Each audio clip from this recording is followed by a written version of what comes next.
nagkakasagutan na si Bato de la Rosa at si dating Senator Trillanes. Senator de la Rosa at dating Senador Trillanes. Sabi dito, mga kababayan, ni Tobats, ni Boss Puncher, ngayon naiiba na yung medyo no? Sabi ni Evelyn Alibangbang, partido padapa na PDP, wala nang laban. Eto po, mga kababayan, nag-iinit po si Baton. Napanood ko po yung press conference yan, mga bossing. Talagang tumaas ang boses. Talagang napikon. Si Senator Bato, mga kababayan. Ito po yung mga kataga na kanyang sinabi talaga. Go ahead. Ayan. Make my day. Ayan, parang yung sa pelikula po, mga bossing, no?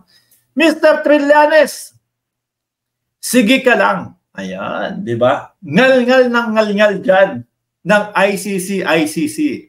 Sige, go ahead. Kahit sumama ka pa, mag-serve ng warrant. Pasigaw po yan, mga boss.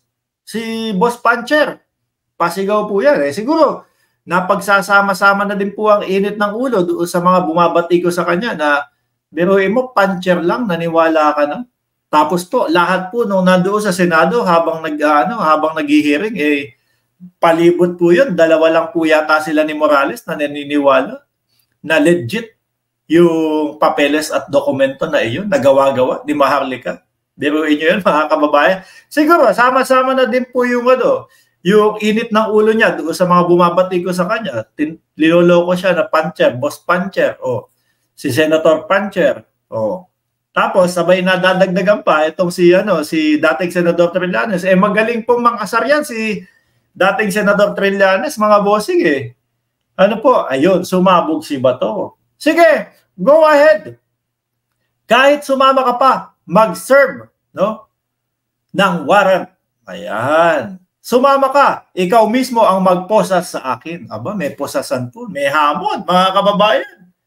Paano kaya, kung talagang dumating sa punto, mga bossing, yung June or July or August, dumating sa punto na talagang merong isa-serve na warrant of arrest sa kanila ang International Criminal Court. Ako po, uulitin ko, naniniwala ako na ang ating Pangulo po, talagang, ICC, wala kayong jurisdiction sa amin.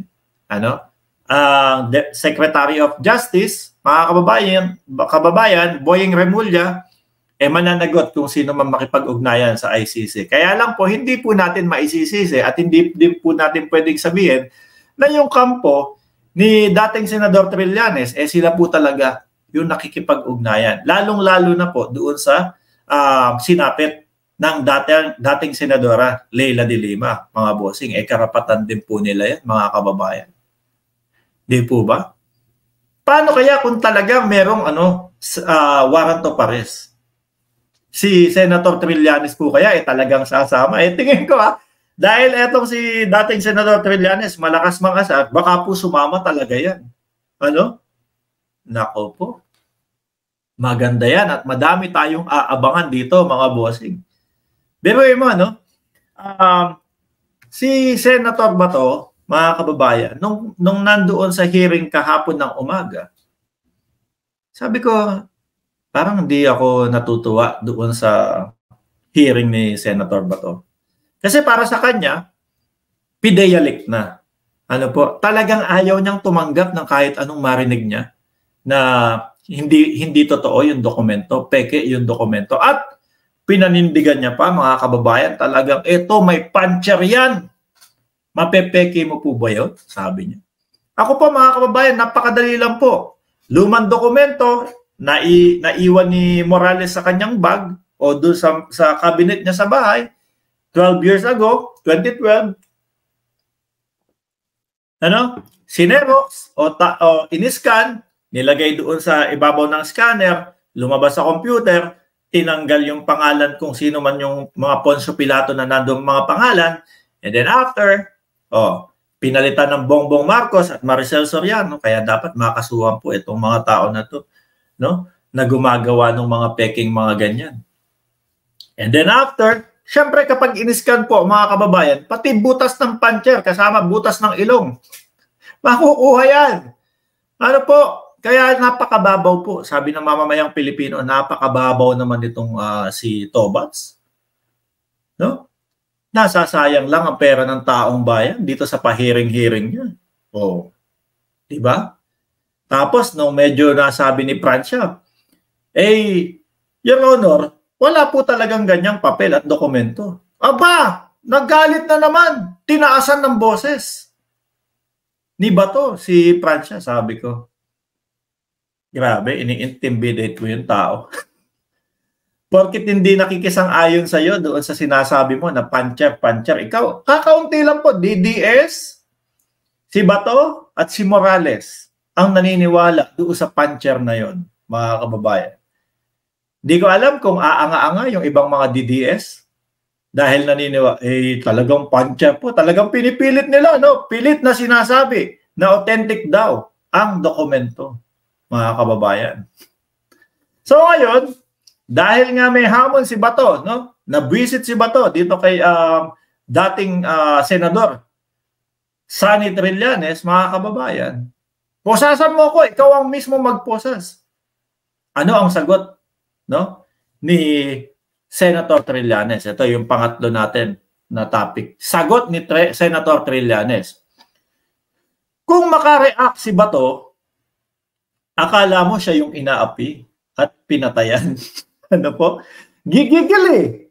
Gigil po talaga kung mapapanood nyo, mga kababayan, yung press conference niya, mga bossing, patungkol po dito sa ICC, pagpasok ng ICC. Mga bossing, nanggigil po. Make my day. Ayan po, go ahead. Make my day. Mr. Trillanes, sige ka lang. Ngal-ngal ng ngal-ngal dyan. Oh. ICC. Kumbaga parang sinasabi niya dito, hihintayin ko yan. Ano? Ikaw ang magposa sa akin at ikaw ang mag-serve ng warrant. Oh. Nanggigil. Kaya sabi ni Trillanes, kung makareact, kala mo ikaw yung inapi at napatayan. Ano? Tignan natin ang tapang niya pagdating ng ICC warrant. Ito po kasi mga bossing, no, sinasabi ni dating Senador Trillanes, mga kababayan, dadating yan bandang June or July. Extend pa natin ng konti. Sabi ni Marco Polo, asar talo si Bato. Extend pa natin ng konti. No? Stretch siya ng siguro bandang August. Tapos, mga bossing, merong mga pauna. Sa una nga daw po na warrant of arrest, si Digong. No? Si dating Pangulong Duterte ang nasa unang listahan. At sa mga susunod na listahan po ng warrant of arrest, mga kababayan, doon na yata pumapasok yung pangalan ni Bato de la Rosa, aka Boss Puncher. Ano? Doon na po, mga bossing. Ay, grabe, sabi ko. Talagang meron siyang buwan na ibinigay. At the same time, ako nakikita ko, mga bossing, etong paghamon ni Senator Bato de la Rosa kay Trillanes, mga boss, na ikaw ang magposa sa akin, baka gawin po talaga to ni Trillanes, mga bossing, no? Ni Senator Trillanes. Yung tibong pang-asar lang po. Oh. Tapos alam niya pa na asak talo si Tobats. Mga kababayan.